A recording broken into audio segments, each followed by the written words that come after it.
नमस्कार दोस्तों, आप सभी का स्वागत है CAIIB की इस क्लास में, जहां पर हम आपके साथ लेके आए हैं संकल्प सीरीज। और संकल्प सीरीज में अगर हम बात करें तो हमारा जो मॉड्यूल सी है वहां पर आज हम लोग नेक्स्ट यूनिट को कवर करेंगे।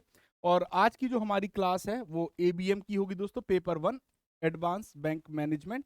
और आज की जो हमारी यूनिट है दोस्तों वो कौन सी है? Credit delivery and straight through process. ठीक है दोस्तों, तो मॉड्यूल सी की हम यूनिट 5 को आज कवर करेंगे अपने MCQ सेशन में।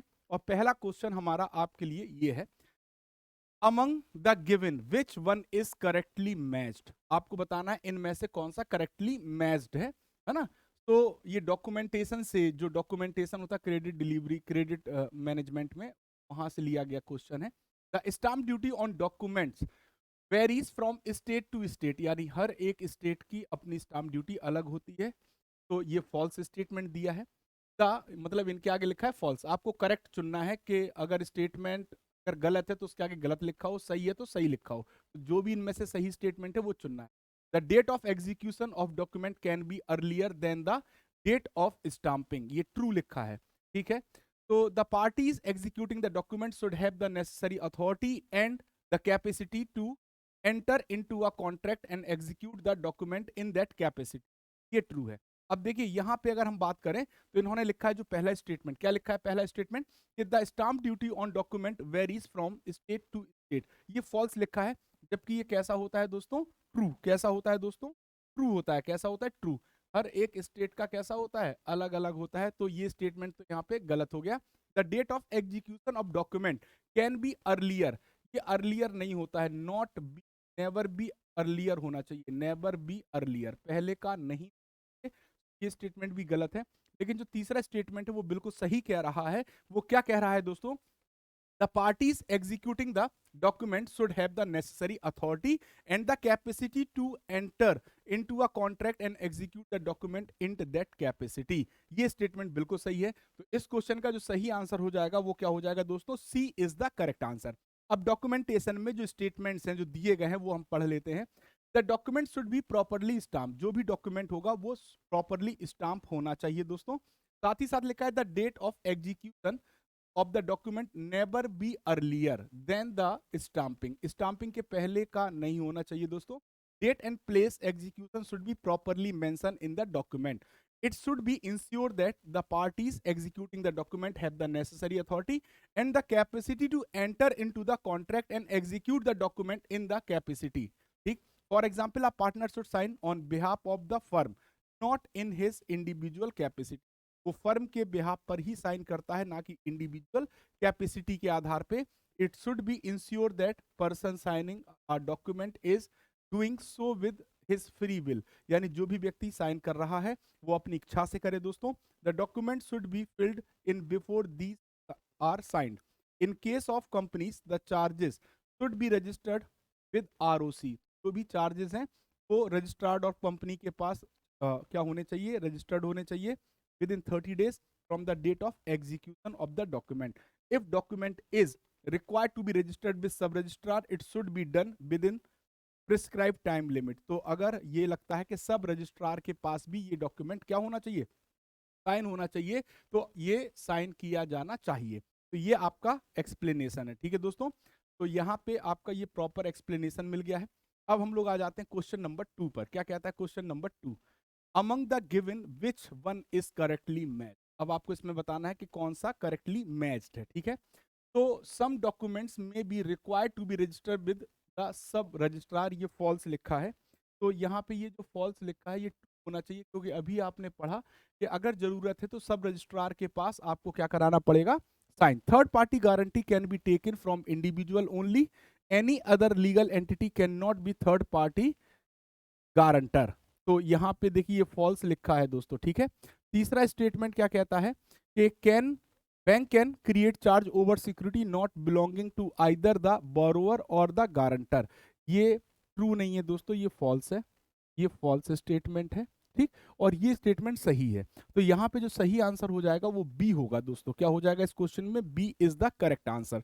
तो जो थर्ड पार्टी गारंटी होती है, can be taken from individual only, any other legal entity can not be third party guarantor, ऐसा नहीं होता है। ठीक है, ये फॉल्स है दोस्तों। सो इसलिए ये स्टेटमेंट सही है, ये करेक्टली मैच्ड है, तो B is the correct answer. तो some documents may be required to be registered with the sub registrar, ये ट्रू है। Third party guarantee can be taken only individual, ये गलत है। दूसरी भी पार्टीज होती हैं जो कि आपकी गारंटी दे सकती हैं। Bank can create charge over security not belonging to either the borrower or the guarantor, ये गलत है। जो गारंटर है या जो बोरोअर है उसी की सिक्योरिटी पर चार्ज लिया जाता है, तो ये गलत है। ठीक, तो ये आपका जो करेक्ट स्टेटमेंट के आगे ये जो स्टेटमेंट है वो ट्रू है या फॉल्स है, तो करेक्ट ट्रू फॉल्स यहाँ पे आपको देखने को मिल जाएगा। ठीक है दोस्तों, अब आ जाते हैं क्वेश्चन नंबर 3 पे। क्वेश्चन नंबर 3 क्या कहता है, देखते हैं। Among the given which one is correctly matched, आपको बताना है इनमें से कौन सा करेक्टली मैच्ड है। Under loan system the borrower has to maintain a minimum debit balance in his loan account while the cash credit account may have a credit balance, ये false लिखा है इन्होंने। अंडर लोन सिस्टम, जो भी loan provide किया जाता है, borrower has to maintain a minimum debit balance in his loan account, उनको अपने लोन अकाउंट में मिनिमम डेबिट बैलेंस मेंटेन करना चाहिए, है ना, जबकि कैश क्रेडिट अकाउंट है क्रेडिट बैलेंस। तो ये स्टेटमेंट यहाँ फॉल्स लिखा है जबकि ये ट्रू है। ठीक है दोस्तों, तो ये करेक्टली मैच नहीं है। Bank disburse the term loan as per the progress of the project, जैसा प्रोजेक्ट होगा वैसे ही आपका जो लोन है वो डिसबर्स करता चला जाएगा बैंक, ये स्टेटमेंट सही है। Consortium banking and multiple banking are the same, ये गलत है दोस्तों, ये सेम नहीं होती है, ये फॉल्स होना चाहिए स्टेटमेंट। क्या होना चाहिए, फॉल्स, क्योंकि जो कंसोर्टियम बैंकिंग होती है वहां पे जो लोन का अप्रेजल है वो कॉमनली किया जाता है। जितने भी बैंक मिलके कंसोर्टियम लोन जो लैंडिंग कर रहे हैं उनमें जो अप्रेजल होगा वो कॉमनली होगा, जबकि मल्टीपल बैंकिंग में जो लोन अप्रेजल होता है वो इंडिविजुअल ईच बैंक खुद करता है। ठीक है दोस्तों, तो इस क्वेश्चन का जो सही आंसर हो जाएगा वो क्या हो जाएगा, आपका सही स्टेटमेंट क्या हो जाएगा, B is the correct statement. जो करेक्टली मैच्ड है वो कौन सा है दोस्तों, बी। ठीक है, तो यहां पे लिखा है under loan system the borrower has to maintain minimum debit balance in his loan account while the cash credit account may have a credit balance, true है। Bank disburse the term loan as per the progress of project, ये true है, हमने पढ़ा भी है। Consortium banking and multiple banking are the same, ये false है, क्योंकि मल्टीपल बैंकिंग में जो मल्टीपल बैंकिंग होती है, क्या होती है दोस्तों, मल्टीपल बैंकिंग होती है दोस्तों। यहाँ पे जो लोन का अप्रेजल है, ठीक है, वो ईच बैंक करता है, ईच बैंक करता है इंडिविजुअली, जबकि कंसोर्टियम जो बैंकिंग होती है, कंसोर्टियम बैंकिंग होती है, वहां पे जो अप्रेजल है वो कॉमन प्रोसेस में किया जाता है। कैसे किया जाता है, कॉमन प्रोसेस में। ठीक है, तो ये सेम नहीं होती है, अलग अलग है। ठीक है दोस्तों, चलिए अगला क्वेश्चन आपके सामने ये रहा। अब आ गए हम लोग क्वेश्चन नंबर 4 पे। क्या कहता है question number 4, among the given which one is correctly matched. देखिए, अगर आप देखेंगे ना क्रेडिट जो डिलीवरी है, और अगर आप देखेंगे तो जो पास थ्रू सर्टिफिकेट वाली यूनिट है वहां पे लास्ट में अगर आप देखोगे तो 15 से 20 स्टेटमेंट दिए हैं जो ट्रू एंड फॉल्स है, और वो सम अप है पूरे उसका। तो वो क्वेश्चन करना बहुत जरूरी है कि वहां से क्वेश्चन आपसे पूछे जा सकते हैं। इसीलिए सिर्फ इसका आंसर इंपॉर्टेंट नहीं है, जो एक स्टेटमेंट है वो ट्रू है या फॉल्स वो बहुत इंपॉर्टेंट है। आरबीआई इनकरेज मल्टीपल और consortium banking for the small loan, small loan के लिए कंसोर्टियम बैंकिंग और मल्टीपल बैंकिंग नहीं होती है, ये फॉल्स लिखा है। ठीक है दोस्तों, ठीक है। Under pledge the possession of goods में remain with the borrower, pledge में जो पोजेशन होता है वो बैंक के पास यानी लेंडर के पास होता है, ना कि किसके पास, ना कि किसके पास, बोरोअर के पास। तो ये जो फॉल्स लिखा है, ये जो स्टेटमेंट फॉल्स लिखा है दोस्तों, क्या लिखा है, फॉल्स, है ना। Bank can create charge over security not belonging to either the borrower or the guarantor, ये फॉल्स है। तो अब देखो ये स्टेटमेंट भी सही है, ये स्टेटमेंट भी सही है और ये स्टेटमेंट भी सही है, तीनों ही स्टेटमेंट क्वेश्चन नंबर 4 के सही हैं। ठीक है दोस्तों, एक सेकंड रुक जाइए, सॉरी ये स्टेटमेंट सही कहाँ है, सेकंड वाला तो गलत है ना। Under pledge the possession of goods में remain with the borrower depending on the bank decision, ये बैंक के डिसीजन पे करता है, तो ये करेक्ट नहीं है। ठीक है दोस्तों, तो यहाँ पे जो सही आंसर हो जाएगा वो क्या हो जाएगा, A is the correct answer. तो यहाँ पे जो गलत स्टेटमेंट है, देखिए, bank can create charge over security not belonging to either the borrower or the guarantor, false यहाँ पे लिखा हुआ है। तो यहाँ पे आरबीआई इनकरेज करता है मल्टीपल और कंसोर्टियम बैंकिंग को स्मॉल लोन के लिए, फॉल्स है, ये स्टेटमेंट सही है दोस्तों, ठीक है। अब देख लेते हैं, आरबीआई इनकरेज मल्टीपल और consortium banking for small loan is false, ठीक है। अब अंडर प्लेज, ठीक, the possession of goods may remains with the borrower depending on the bank decision, bank चाहे तो अपने पास भी रख लेता है या बैंक चाहे तो उन्हीं को दे देता है, ये ट्रू स्टेटमेंट है। Bank can create charge over security not belonging to either the borrower or the guarantor, ये यहाँ पे क्या लिखा है, ट्रू लिखा है, ठीक है दोस्तों। तो ये स्टेटमेंट भी क्या है, सही है, और वहां पे क्या लिखा था, फॉल्स, ठीक है दोस्तों। तो यहाँ पे जो सही आंसर हो जाएगा वो हमारा ए हो जाएगा इस क्वेश्चन के हिसाब से, मतलब जो प्रीवियस जो यहाँ पे देखेंगे तो ए इज द करेक्ट आंसर। चलिए अगला क्वेश्चन क्या कहता है देखते हैं। चलिए अगला question, among the following what should be, among the following what should be taken care during the execution of document by credit officer। तो आपको बताना है कि जो केयर देखी जाती है जब भी एग्जीक्यूशन किया जाता है डॉक्यूमेंट का क्रेडिट ऑफिसर के द्वारा, उनमें से कौन सा है। The document should be properly stamp, ये सही है। The date of execution never be earlier, ये भी सही है। It should be ensured that the parties executing the document have the necessary authority and capacity to enter into the contract and executed the document in that capacity, correct answer है।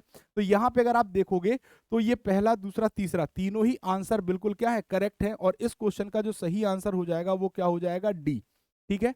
तो ये मैंने आपको पहले ही बताया है कि जो भी डॉक्यूमेंट होंगे वो प्रॉपरली स्टाम्प होना चाहिए। डेट ऑफ एग्जीक्यूशन जो भी होगी डॉक्यूमेंट की वो never be earlier than the stamping, stamping के पहले की नहीं हो सकती है, और उसमें डेट, प्लेस और execution should be properly mention होना चाहिए दोस्तों, ठीक है। इसके साथ साथ it should be ensure that parties executing the document have the necessary authority and the capacity to enter into the contract and execute the document in that capacity, है ना। और यहाँ पे एक और चीज है, जो भी पार्टनर साइन करेगा वो फर्म के बिहाफ पे करेगा, ना कि अपने, है ना, individual. It should be ensure that person signing the document is doing so with his free will, अपनी इच्छा से करे, ठीक है। The document should fill before these are sign, sign होने के पहले डॉक्यूमेंट फिल्ड होने चाहिए। In case of companies the charges should be registered with ROC within 30 days of execution of the document, और अगर जरूरी है तो सब रजिस्ट्रार के पास भी आपको क्या कराना पड़ेगा, इसको रजिस्टर कराना पड़ेगा। तो अब आपके ये 5 क्वेश्चन हो गए हैं। क्वेश्चन नंबर 6 आपके सामने ये रहा, among the following which can be charge which is to be created over security, जो भी सिक्योरिटी होती है उस पर कौन कौन से चार्जेस बैंक क्रिएट कर सकता है। सबसे पहले मॉर्गेज बिल्कुल होता है इमूवेबल प्रॉपर्टी पे, हाइपोथिकेशन होता है मूवेबल प्रॉपर्टी पे, प्लेज भी होता है और लीन भी होता है। तो आपको अगर देखेंगे आप इस चैप्टर में तो ये चारों प्रकार के चार्जेस क्रिएट करता है बैंक, किसके ऊपर, सिक्योरिटी के ऊपर। तो mortgage is the correct answer, hypothecation and pledge is the correct answer, और lien is the correct answer, और assignment is the correct answer. So nature of security and operation convenience often decided type of charge to be created over a security. तो ये जो charge create किए जाते हैं security पे, वो उस सिक्योरिटी की नेचर पे, किसके आधार पे, नेचर के आधार पे। तो नेचर ऑफ सिक्योरिटी और ऑपरेशनल कन्वीनियंस के आधार पे डिसाइड किया जाता है। The procedure of creation of charge is same for both primary and collateral securities, दोनों ही सिक्योरिटीज में जो प्रोसीजर है चार्ज को क्रिएट करने का वो कैसा होता है, सेम होता है। So the point to be kept in mind is that only the owner of an asset can create charge over it. So the charge could be any of the following: number 1 mortgage, hypothecation and pledge, lien और assignment। इन प्रकार के charges को bank create करता है, याद रखिएगा। Question number 7 पे अब हम लोग आ गए हैं दोस्तों। among the given which one is correct about syndication। तो syndication तो हम सभी लोग जानते हैं, है ना। The term syndication is normally use for sharing the loan, long term loan to a borrower by 2 और more banks, is the correct answer. This is a way sharing the risk associated with lending to the borrower by the bank and is generally used for large loan. बिल्कुल सही है, syndication large loan के लिए ही होता है और risk share होता है. The borrower intending to avail the desired amount of loan, तो बोरोवर जितना लोन चाहता है वो बैंक से मिल जाता है. Gives a mandate to a one bank, एक बैंक जो होता है वो मैंडेट प्रोवाइड करता है जिसे हम लीड बैंक कहते हैं. To arrange for the sanction for the total amount of its behalf, तो जो लीड बैंक होता है वो अपने बिहाफ पर बोरोवर को क्या करा देता है, एक से ज्यादा बैंकों से पैसा रिलीज करा देता है. तो इसका जो सही आंसर होगा दोस्तों वो ऑल ऑफ द अबव होगा. सिंडिकेशन के लिए जो सही आंसर होगा वो डी हो जाएगा. ठीक है, अब सिंडिकेशन नॉर्मली जो यूज किया जाता है वहां पे लॉन्ग टर्म लोन के लिए बोरोवर के लिए दो या दो से ज्यादा बैंक मिलकर लोन प्रोवाइड करते हैं. जैसे कि मान लीजिए कोई व्यक्ति है जिसको क्या चाहिए, 500 करोड़ का लोन चाहिए. कितने करोड़ का, 500 करोड़ का लोन चाहिए. ठीक, अब ये गए किसके पास, पंजाब नेशनल बैंक के पास. पीएनबी ने कहा मैं अकेले आपको 500 करोड़ का नहीं दे पाऊंगा, तो पीएनबी ने क्या किया, बीओबी को भी मिलाया और यहाँ पे एक और बैंक मान लीजिए कोई सा इंडियन बैंक को भी मिलाया. ठीक, और इनसे कहा कि आप और हम तीनों लोग मिलकर इनको 5 करोड़ का लोन दे देते हैं. अब यहाँ पे जो 60% का रेशियो था वो पीएनबी ने दे दिया, 20% का इन्होंने दे दिया और 20% का इन्होंने दे दिया. तो अब यहाँ पे जो पीएनबी है वो क्या बन जाएगा, लीड बैंक. क्या बन जाएगा, लीड बैंक. ठीक, अब अगर मान लीजिए ये लोन डिफॉल्ट हो गया, क्या हो गया, ये लोन क्या हो गया, ये लोन जो है वो क्या हुआ, डिफॉल्ट, है ना. अगर डिफॉल्ट हुआ तो सबसे पहले क्या फायदा होगा पीएनबी को, जहां पे 100% पे पीएनबी को डिफॉल्ट होना था वहां पे 60% का रिस्क इनको मिला, 20% का और 20% का रिस्क इनको मिलेगा अगर कोई अमाउंट पे नहीं हुआ. अगर हो गया तो उसी रेशियो में फिर अमाउंट भी क्या हो जाएगा. तो अब यहाँ पे जो भी कार्यक्रम देख रहा है वो पीएनबी देख रहा है एज अ लीड बैंक, है ना, बट यहाँ पे रिस्क शेयर हो गया सभी के बीच में. तो इसी को हम लोग कहते हैं सिंडिकेशन. क्या कहते हैं दोस्तों, सिंडिकेशन कहते हैं. This is a way of sharing a risk associated with lending to the borrower by the bank and is generally used for the large loan. The borrower intending to avail the desired amount for loan give a mandate to one bank. Mandate किसके पास है, PNB के पास, lead bank कहला रहा है. The lead bank approaches various bank. इसी ने PNB ने ही BOB को भी अप्रोच किया और इंडियन बैंक को भी अप्रोच किया, है ना. So these appraised the proposal as per their policies are appetite and take the decision. So the lead bank does the liasoning कहते हैं ना, liaison work and common term and conditions sanction may be agreed in a meeting of participating bank and the lead bank normally the lead bank charges syndication fees from the borrower. और इसके लिए जो PNB होगा वो fees भी charge करेगा. क्या करेगा, फीस को चार्ज करेगा क्योंकि उसी ने ये फाइनेंस को अरेंज कराया है. तो आई होप ये पॉइंट सभी दोस्तों को समझ में आ गया होगा. आसान है सिंडिकेशन. अगला क्वेश्चन आपके सामने ये रहा. Which among the following is a suggestion given by RBI in case of loan and guarantee for better credit assessment? तो आरबीआई ने क्या गाइडलाइंस दी हैं किसी भी लोन के बारे में या गारंटी के बारे में जिससे बेटर क्रेडिट असेसमेंट किया जा सके. पहला, there may be public limited company whose financial position and or capacity for cash generation is not satisfactory even through the relevant advances are secured. In such case personal guarantee are useful. पहला statement उन्होंने ये कहा है कि जो company है जिसने loan लिया है, लिमिटेड कंपनी है, अगर वो कैश जनरेट नहीं कर पा रही है ना सेटिस्फैक्ट्री लेवल पे, तो इस केस में पर्सनल जो गारंटी है वो यूजफुल होती है, ऐसा इन्होंने कहा है. ठीक है दोस्तों. दूसरा, cases where there is likely to be considerable delay in the creation of the charge on assets guarantee may be taken where deemed necessary to cover the interim period between the disbursement of loan and creation of the charge on the assets. ये भी सही है. The guarantee of parent company may be obtained in case of subsidiary whose own financial condition is not considered satisfactory. अगर मान लीजिए जैसे टाटा, मतलब कोई पेरेंट कंपनी है, जैसे मान लीजिए टाटा ही है, ठीक, और टाटा की एक सब्सिडरी है जैसे टाटा टी है, मान के चल रहा है लेट, एक एग्जाम्पल लेके, है ना, टाटा टी है. अब टाटा टी की स्थिति अच्छी नहीं है, नॉट सेटिस्फैक्टरी है, तो ऑब्लिगेशन जो भी चार्जेस का होगा वो किसको जाएगा, टाटा को, ऐसा आरबीआई कह रहा है। तो पहला स्टेटमेंट भी सही है जो आरबीआई का स्टेटमेंट के अकॉर्डिंग है, और तीसरा भी। तो इसका जो सही आंसर होगा दोस्तों वो ऑल ऑफ द अबव हो जाएगा, इज द करेक्ट आंसर। ठीक है दोस्तों, तो यहाँ पे ऑल ऑफ द अबव हो जाएगा। RBI suggestion to the bank in this respect as follows. पहला, personal guarantee of directors may be helpful in respect of companies whether private or public, चाहे वो कंपनी प्राइवेट हो चाहे public, where share are held closely by a person or connected person or a group.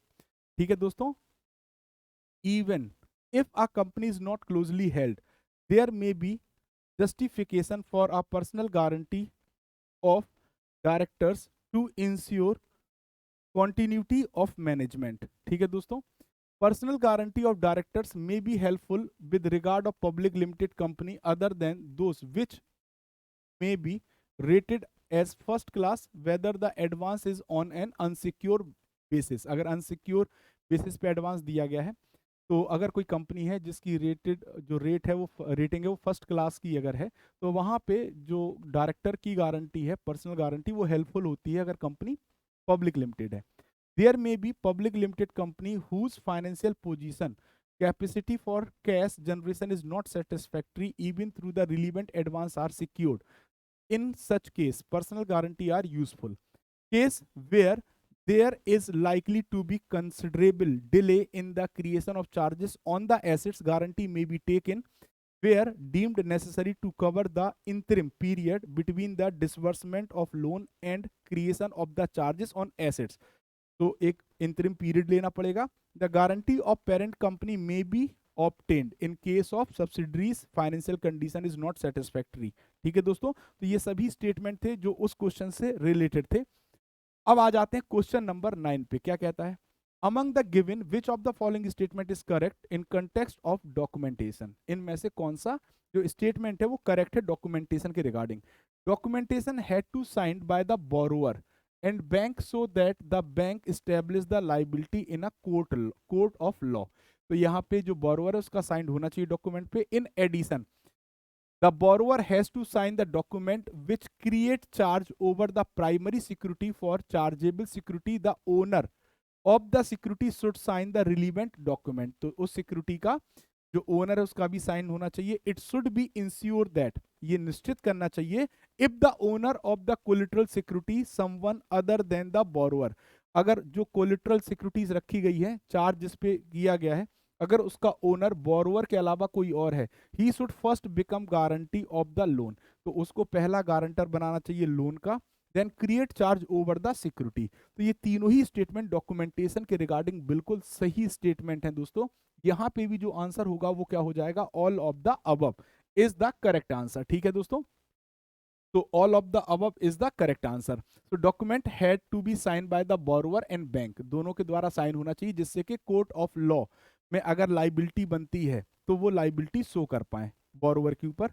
In addition, इसके अलावा borrower has to sign the document which create charge over the primary security for chargeable security, अगर जो भी borrower है उसका sign होना चाहिए document पे जो कि प्राइमरी सिक्योरिटी के ऊपर जो चार्ज क्रिएट हो रहा है, जो कि चार्जेबल सिक्योरिटी है। The owner of the security should sign the relevant document, जो ओनर है उस सिक्योरिटी का वो भी रिलीवेंट डॉक्यूमेंट साइन करे। और यहाँ पे ये भी निश्चित किया जाना चाहिए कि अगर बोरोवर के अलावा कोई और व्यक्ति उस प्रॉपर्टी या उस सिक्योरिटी का ओनर है तो उसको पहले गारंटर के तौर पर साइन किए करा लिए जाने चाहिए।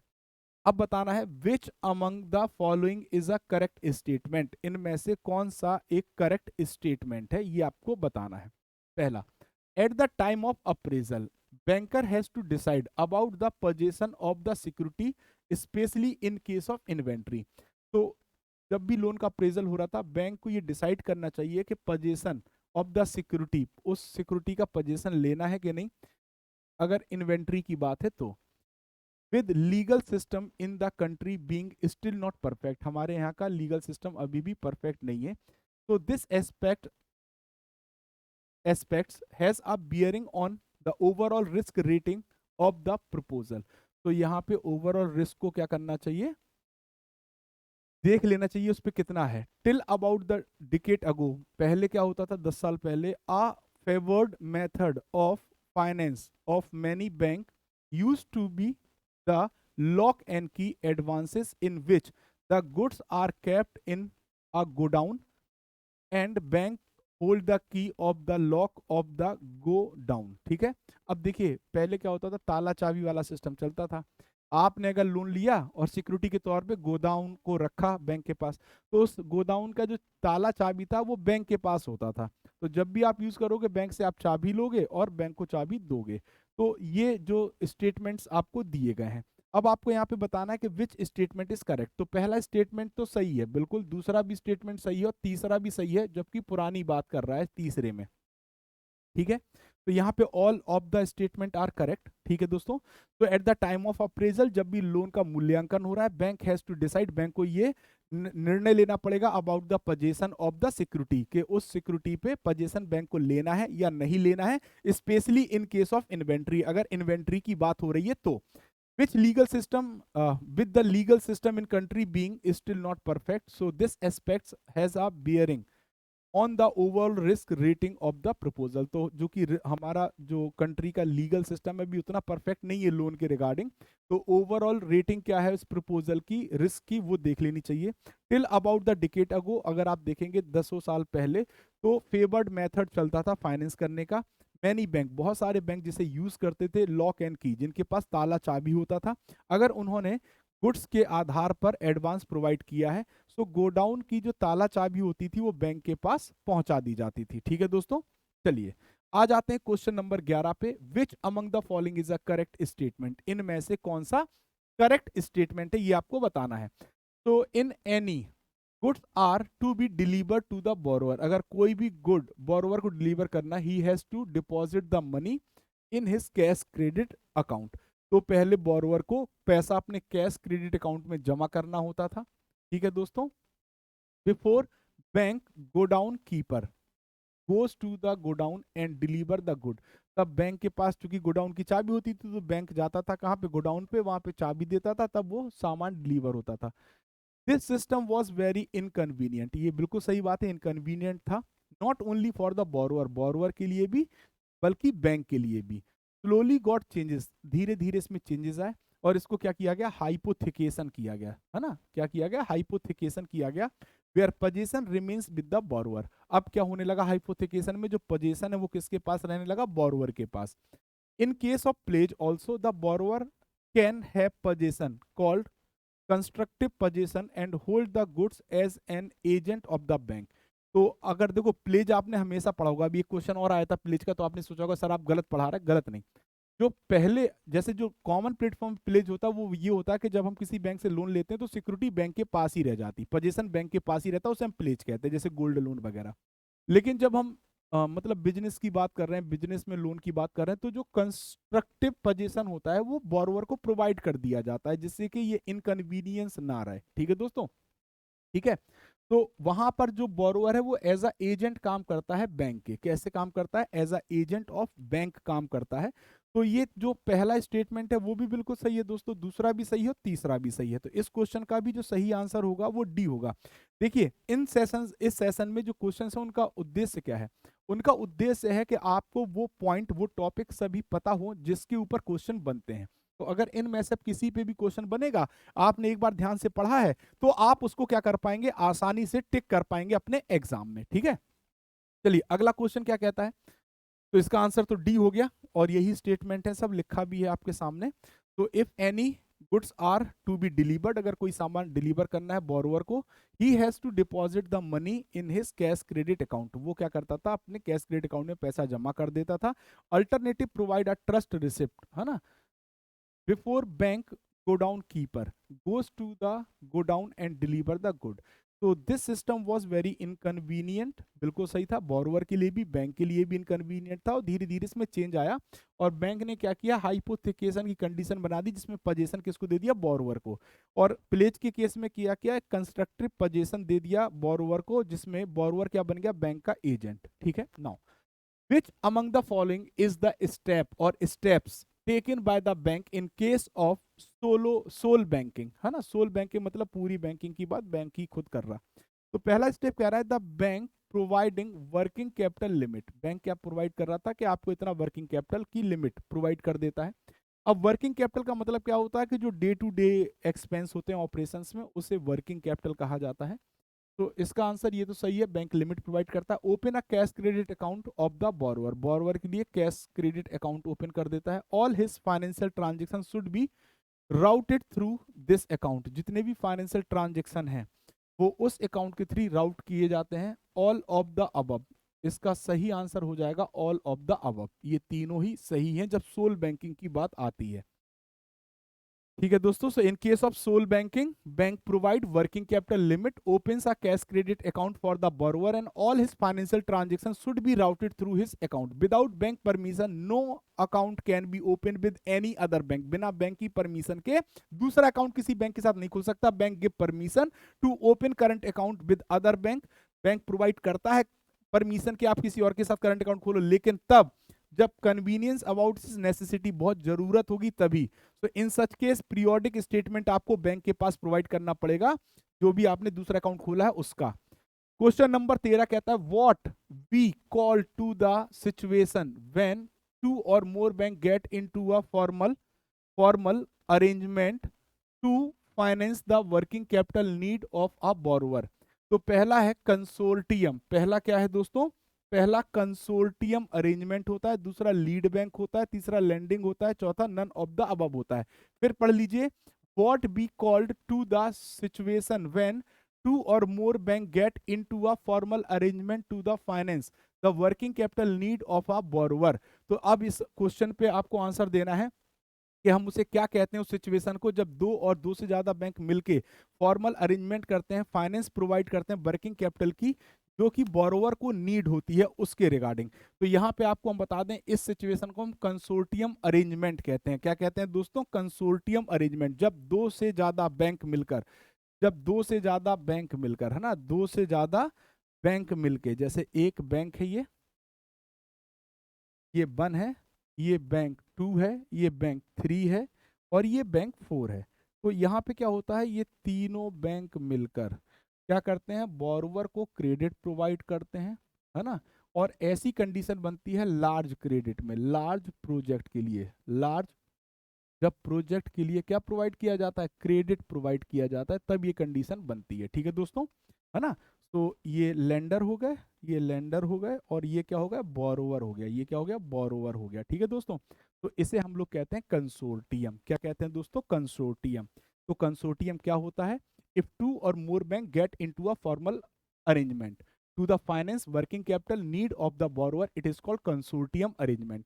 तो the consortium bank decide on one of the member, कोई एक बैंक क्या बन जाएगा, लीड बैंक बन जाएगा, who not only arrange periodic meetings of the member bank but also take lead as assessment, documentation, charge creation, monitoring of the loan. तो सिर्फ वो इसलिए लीड नहीं बना, ये जो बैंक है, ये जो लीड बना, ये बैंक क्या बना है, लीड बैंक।